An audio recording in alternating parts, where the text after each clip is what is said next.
Hi everyone. Today let's look at the LeetCode problem 2559. Count vowel strings in ranges.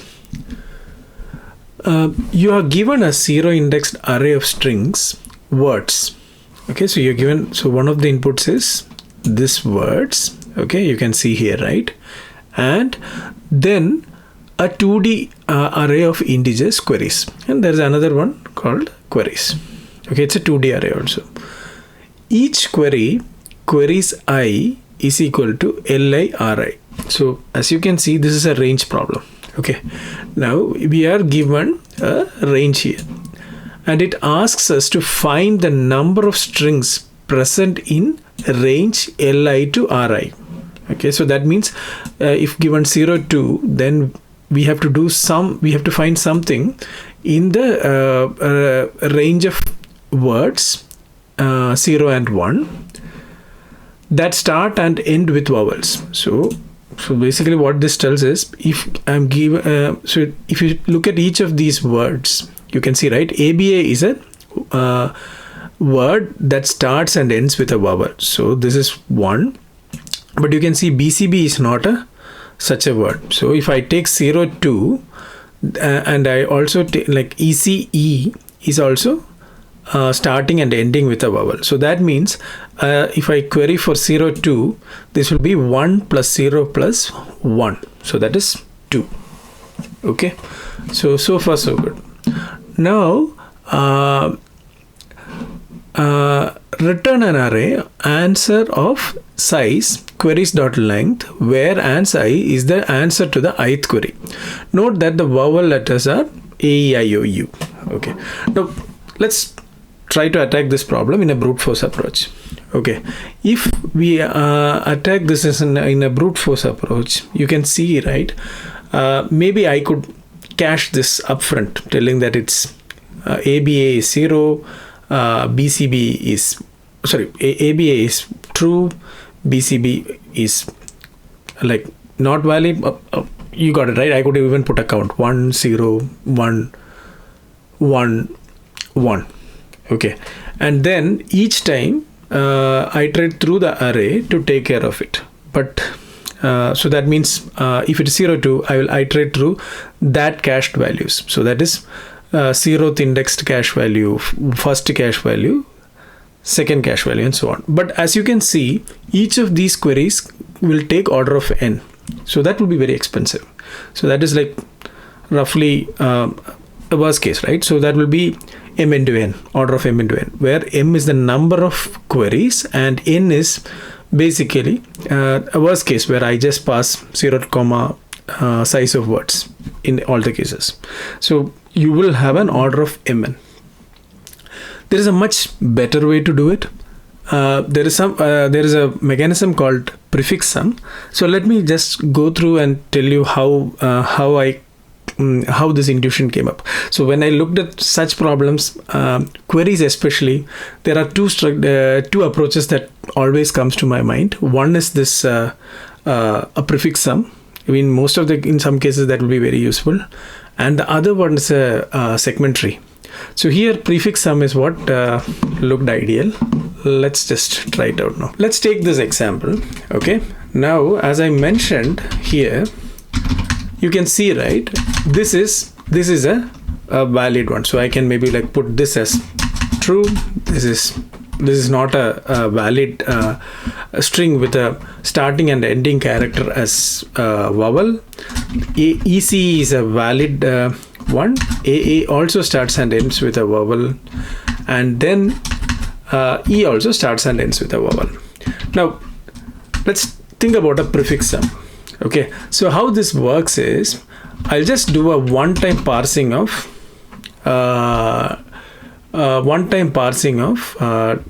W or words. So then what will happen is, this will be 1. Okay, now what I will do is, here also this will be 1. I'll just try to so what we'll do is, this is a PrefixSum now. So if you see here, I'll just put this as PrefixSum. Okay, so this will become 1. Okay, sorry for this. Let's see. Okay, now this will be 1. Now BCB is actually 0, but we'll just keep the sum. So what will happen is this will be 1. Okay, it's a sum, right? So now in the next one, this actually adds one more, so this will become 2. The next one will be 3. AA is also valid, so we'll add one more here. E is also valid, so we'll add one more here. So this is my prefix sum. Now let's see how this helps in solving our problem in by just iterating through the array. Okay, so just to calculate prefix sum, so prefix sum calculation should be order of n, assuming we have n elements.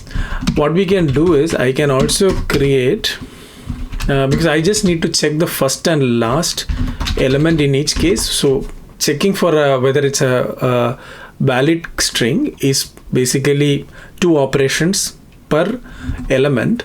Assuming n elements, my prefix sum calculation should be only order of n. Okay, and it's space complexity, so this is time. Okay, and space complexity should be order of n, because I have to keep track of this.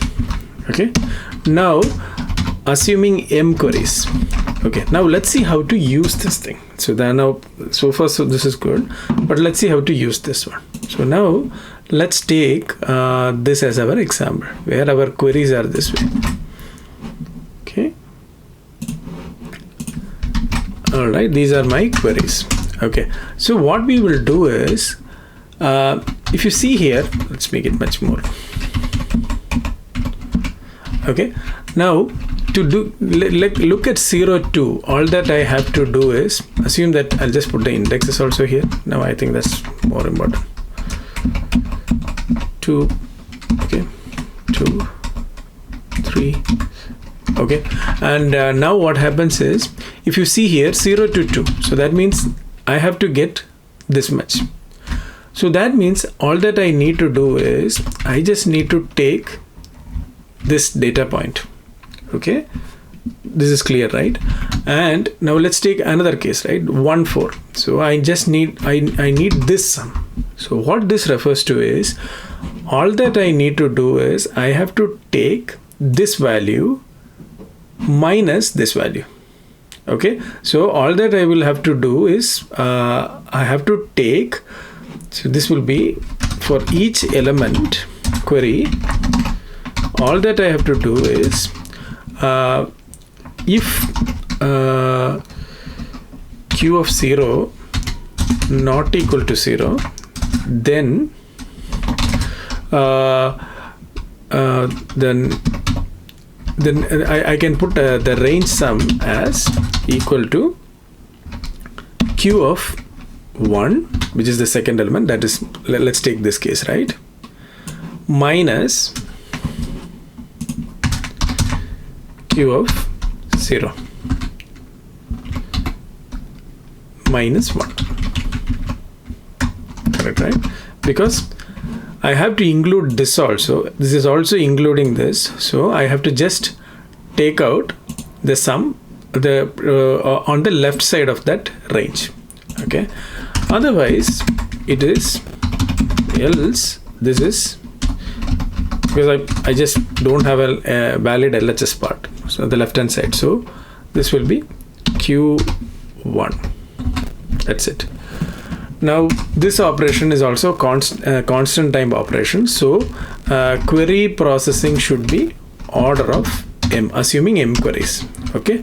Now, so the total processing, total time complexity is equal to order of n plus m, and space complexity is order of n, where n is words dot size and m is queries dot size. Okay, I believe this is clear. Now let's just jump into the code. So first thing is I'll just find the prefix sum. So Okay, this we'll need words dot size comma 0. I would also like to keep a variable to keep track of the vowels. It's up to you. I like to keep it, make the code more readable, so I'm just want to keep it here. Okay, so that is, I'll just make it as vowel set as basically A, E, sorry, I, O, U. Okay, let's see. So this is my vowel set. Then I think I just make it slightly smaller. Okay, now so let's now calculate the prefix sum. For auto I is equal to, now let's just iterate through the words array.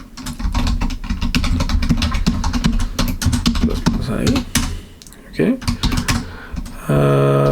prefix sum of I is equal to, I'm just putting a condition here. Okay, if it is equal to 0, then we just need to I'll just set it to 0. Otherwise I will just set it as prefix sum of I minus 1.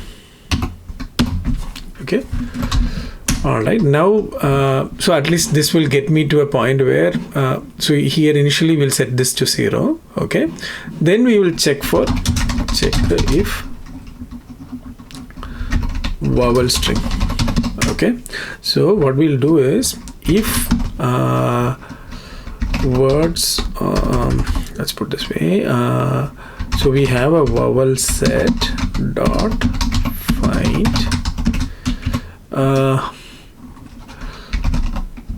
words of I 0 not equal to vowel set dot end. This will check whether the first character is a vowel, and we need also to check whether the last character is a vowel. So dot find words of I dot back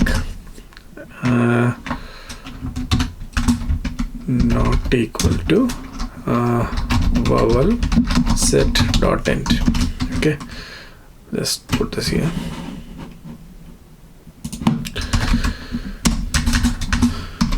Okay, if that's the case, we'll just add prefix sum of I plus plus. Okay, it should be only +1, that's it. Then so this should give us the prefix sum. So this is to generate the prefix sum. Now let's generate the query output. Okay, so that will be we will now just go through I'll just create another vector for writing the outputs.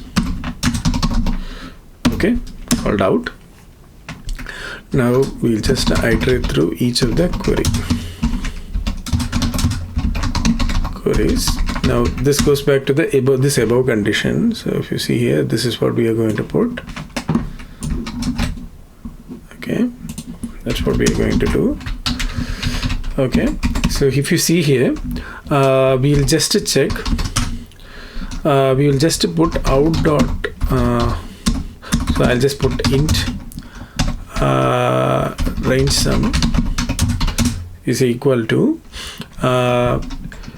first thing is q of 0 equal to I can just put it the other way around also, just to be on the same way. Then what we'll do is we'll just take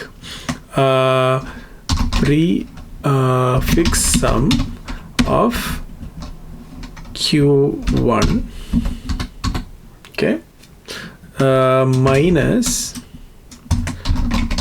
prefix sum of q0 minus 1, or else we'll just set it to prefix sum of q1. That's it. Okay, and what we'll do is we'll just put out dot pushback print sum. I could have just directly pushed it there, but this is more readable, so I'm just keeping it in a separate variable. So then return out. Now let's see. So this operations, assuming m queries as queries, this will be order of m, because this is only 2 operations. So, and this will be just pushing m operations here. Okay, and then this one would be assuming n words. This will be time complexity will be order of n. So as mentioned earlier, so that this total will be order of n plus order of m. That is what we have put here. Now let's just try running this. Okay, looks good. Let's try submitting this. Okay, so it looks good. Thank you. Have a good one.